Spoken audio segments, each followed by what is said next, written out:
한국 GM의 경영 정상화를 위한 데드라인이 나흘 뒤인 오는 20일로 다가온 가운데 법정 관리가 현실화될 가능성도 커지고 있습니다. 이런 가운데 오늘 노사가 임단협 교섭 재개에 나서기로 해 관심이 모아지고 있는데요. 과연 한국 GM의 회생길이 열릴 수 있을까요? 송수영 중앙대 경영학부 교수 모시고 자세한 내용 짚어보겠습니다. 교수님 어서 오세요. 네, 안녕하세요. 이번 이제 한국 GM 사태, 이제 분수령이 될 본교섭이 2주 가까이 재개되지 못하면서 노사 갈등만 지금 계속 격화되고 있었는데, 게다가 이제 GM 보사가 밝힌 이 데드라인이 지금 계속해서 임박해 오면서 상황이 매우 긴박하게 돌아가는 거였죠. 네, 그렇습니다. 지금 이제 그동안에 노사 협상을 하게 되면서 이제 언론에서는 노조의 그 과격한 모습만 이제 비추게 됐는데요.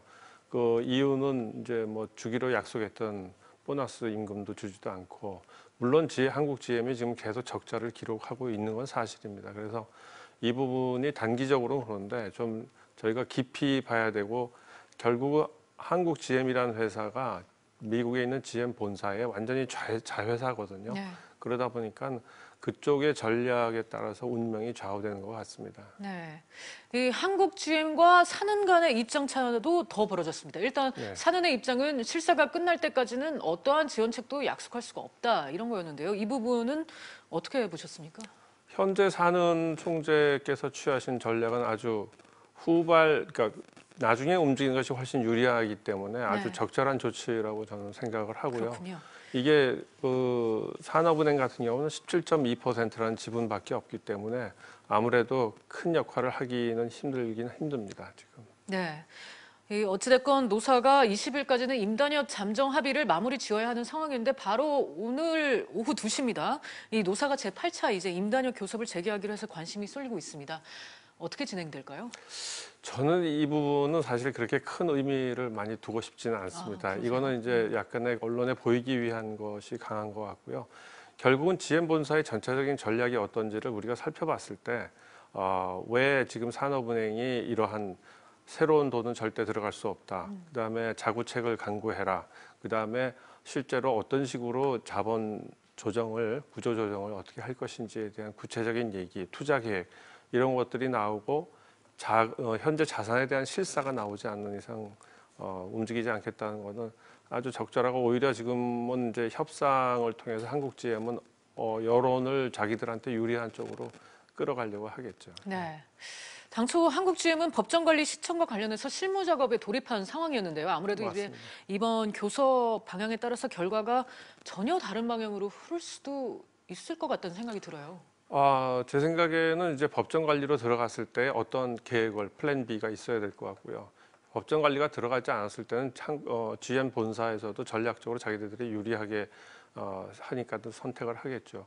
이것이 하나의 반면 교사로 쓸 수 있는 것이 1913년에 호주에서의 GM 홀덴이라는 회사가 폐쇄 결정을 했습니다. 그때 네. GM 본사의 결정이 결국 뭔가 하면은 정부 지원이 끊기니까 딱 폐쇄하겠다. 그리고 2017년 작년 10월 달에 마지막 자동차가 나오고 완전히 끊었습니다.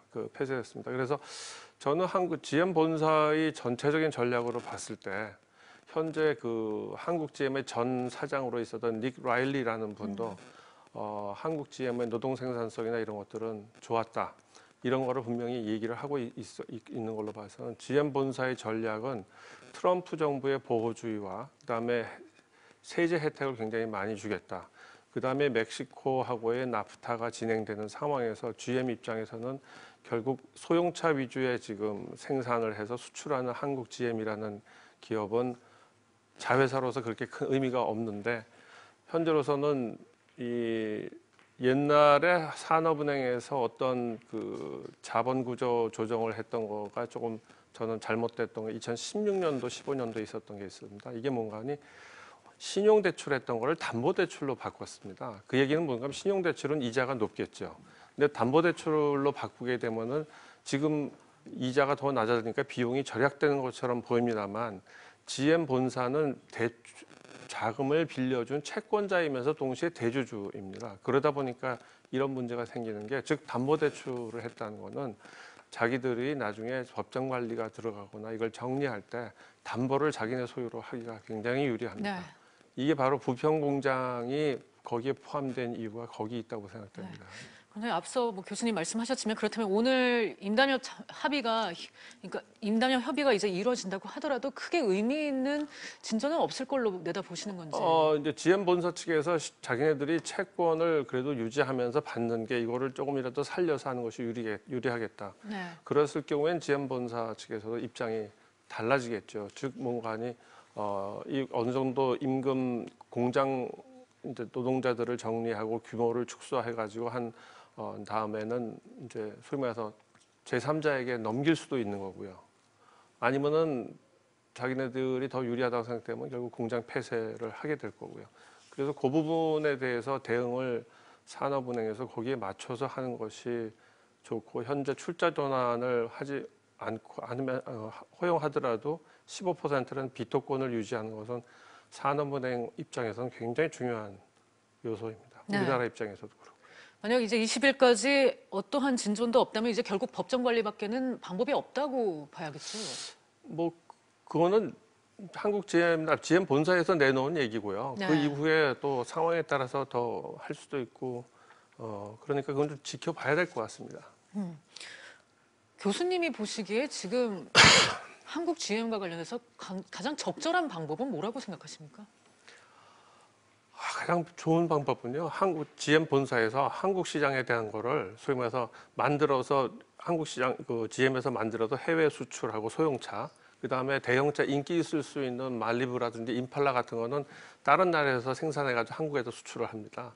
이렇게 하자면 한국에서 생산해서 대형차, 중형차를 생산해서 한국에서 수출하는 것이 좋은데 이렇게 하는 것은 GM 본부 입장에서는 별로 유리하지가 않은 게 세제 혜택을 누리기도 힘들고요. 트럼프 행정부가 지금 네. 미국 국내로 돌아오면 세제 혜택 주겠다. 그다음에 인기 있는 그런 제품에 대해서 결국 한국 그 GM이라는 회사가 충분히 좋은 회사임에도 불구하고 GM의 전체적인 전략적인 관점에서 좀 희생을 시키는 게 이게 90년대 일본의 메인뱅크 시스템에서 소위 말해서 대출금 잘 갚고 제대로 잘 되는 회사의 이자율을 오히려 높여서 그 부담을 가중시키고 이 손해본 대출을 해줬다가 손해본 그 회사들을 이렇게 손실이 발생을 보충하는 그 메인뱅크 그러니까 주거래 은행이 그런 짓을 했습니다. 옛날에 그 90년대 예. 그것이 일본 경제가 지속적으로 나빠지는데 아주 결정적 역할을 했는데 지금 GM 본사 입장에서 하는 것이 전 세계를 상대로 해가지고 이제 그렇게 하는데 문제는 미국은 전 세계 자체가 아니기 때문에 네. 결국 전 세계적으로는 손해를 보지만 GM 본사라는 입장에서는 유리한 선택을 하게 됐을 때 한국 GM은 희생이 되게 되겠죠. 네. 그런 부분이 지금 현재 그렇습니다. 어렵습니다. 네. 그렇게 만약 이제 최악의 상황까지 감안을 한다면 국내 경제에 미칠 파장도 생각해 볼 문제입니다. 한꺼번에 이제 수십만 개의 그렇습니다. 일자리가 네. 허공으로 사라질 수도 있고요. 1차 협력사만도 지금 300여 곳에 2차, 3차까지 따지면 3천여 곳에 이릅니다. 어떻게 보십니까? 이게 이제 호주 같은 경우가 홀덴이 이제 소위 말해서 그 폐쇄가 됐을 때 호주 같은 경우도 굉장히 그 타격이 컸음에는 틀림없습니다. 거기도 인구가 2,400만 정도밖에 안 돼서 우리보다 훨씬 작은 규모의 경제긴 하지만은 공장 자체가 도요타 그때 닛산 그리고 또 GM까지 전부 다 폐쇄가 되고 그랬습니다. 그래서 그거는 이런 다국적 기업들은 자기들의 이익을 위해서는 당연히 그런 짓을 할 수밖에 없기 때문에 정부 입장에서는 그런 기업들은 해고하고 효율성 높이는 그만이지만은 정부는 그렇게 할 수 없지 않습니까? 그런 의미에서 보면은 구제금융 들어가고 그다음에 그 김동연 부총리가 그 고용 위험 지역인가요? 재해 지역으로 해가지고 일단 그 피해 보시는 분들에 대한 도움을 제공하면서 동시에 이제 거기 부지에 남아 있는 거를 새로운 산업이나 새로운 인수자를 찾거나 하는 식으로 그러니까 최악의 경우에 이제 법정 관리 들어가고 철수하고 모든 자산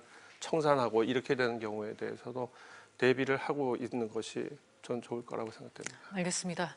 얘기를 하다 보니까 우울해집니다, 교수님. 네. 이 벼랑 끝에 몰린 한국 GM, 과연 오늘 재개된 노사 협상에 어떤 결과가 나올지 좀 두고 봐야 될 것 같습니다. 교수님 다음에 또 모시고 얘기 듣도록 하겠습니다. 네, 감사합니다. 고맙습니다. 네.